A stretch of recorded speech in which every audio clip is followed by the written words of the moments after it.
नमस्कार, आप देख रहे हैं न्यूज 18 का डिजिटल प्लेटफॉर्म और मैं हूं आपके साथ सृष्टि शेखर।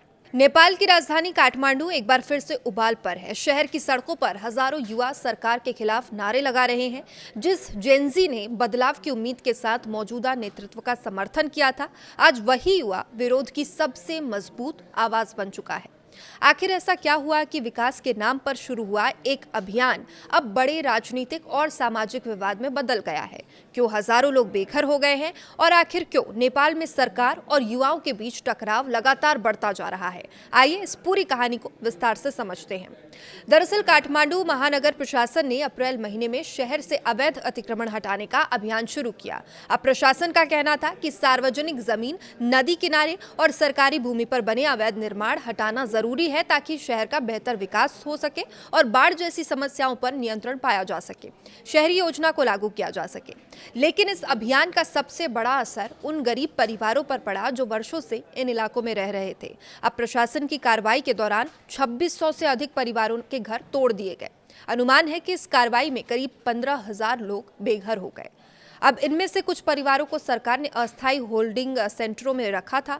करीब 325 परिवारों को इन केंद्रों में शिफ्ट किया गया, लेकिन ये व्यवस्था भी ज्यादा समय तक नहीं चली।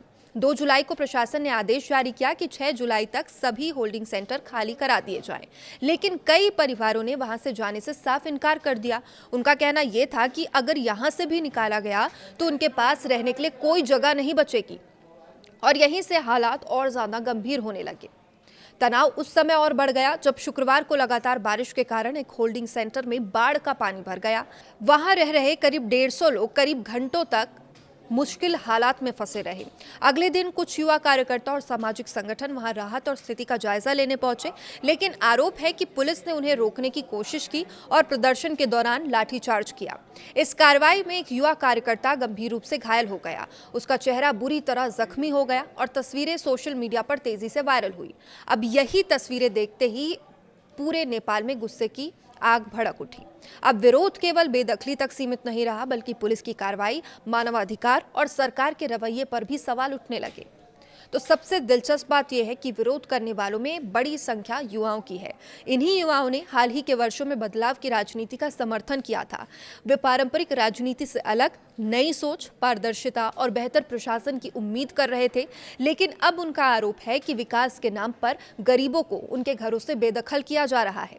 प्रदर्शन कर रहे युवाओं का कहना है कि अगर किसी इलाके को खाली कराना जरूरी भी था तो पहले पुनर्वास की स्थायी व्यवस्था की जानी चाहिए थी। बिना वैकल्पिक आवाज दिए लोगों को सड़क पर छोड़ देना किसी भी लोकतांत्रिक व्यवस्था में उचित नहीं माना जा सकता। हालात तब और संवेदनशील हो गए जब इसी महीने 25 वर्षीय प्रदर्शनकारी गणेश नेपाली की मौत की खबरें सामने आई। अब रिपोर्ट्स के मुताबिक उन्होंने कथित तौर पर पुलिस द्वारा उनकी मोटरसाइकिल पर व्हील लॉक लगाए जाने के बाद आत्मदाह कर लिया। हालांकि इस घटना के कारणों और परिस्थितियों को लेकर अलग अलग दावे भी सामने आए, लेकिन इस घटना ने सरकार के खिलाफ नाराजगी को और बढ़ा दिया। इसके अलावा कई छात्र नेताओं, सामाजिक कार्यकर्ताओं और पत्रकारों की गिरफ्तारी की खबरें भी सामने आई। राजधानी काठमांडू के अलावा कोशी प्रांत में भी दर्जनों लोगों को हिरासत में लिया गया। इन गिरफ्तारियों की विपक्षी नेताओं ने भी आलोचना की और सरकार से संयम बरतने की मांग की। सरकार और महानगर प्रशासन का कहना है कि अतिक्रमण हटाना कानून के अनुसार किया जा रहा है और प्रशासन का तर्क यह है कि सार्वजनिक जमीन पर अवैध कब्जे लंबे समय से शहर की सबसे बड़ी समस्या में शामिल रहे हैं। वहीं अधिकारियों का कहना है कि अगर ऐसे निर्माण नहीं हटाए जाएंगे तो फिर भविष्य में बाढ़, ट्रैफिक और शहरी विकास की जो समस्याएं हैं वो और ज्यादा गंभीर हो जाएंगी। सरकार ये भी कह रही है कि प्रभावित परिवारों के लिए अस्थायी व्यवस्था की गई थी और आगे भी समाधान तलाशने की कोशिश जारी है, लेकिन आलोचकों का ये कहना है कि केवल अस्थायी आश्रय देना पर्याप्त नहीं था। जब तक स्थायी पुनर्वास की व्यवस्था नहीं हो जाती तब तक इस तरह की कार्रवाई गरीब परिवारों के लिए बड़ी अमानवीय समस्या बनी रहेगी। और बता दें कि नेपाल में ये विरोध केवल मकानों की बेदखली का मुद्दा नहीं रह गया है। अब सरकार की जवाबदेही, मानवाधिकार, शहरी विकास और सामाजिक न्याय जैसे बड़े सवालों से जुड़ चुका है। युवाओं का कहना है कि विकास जरूरी है, लेकिन विकास ऐसा होना चाहिए जिसमें गरीबों के अधिकारों, सम्मान की रक्षा भी हो। और वहीं सरकार का कहना है कि कानून सभी के लिए बराबर है।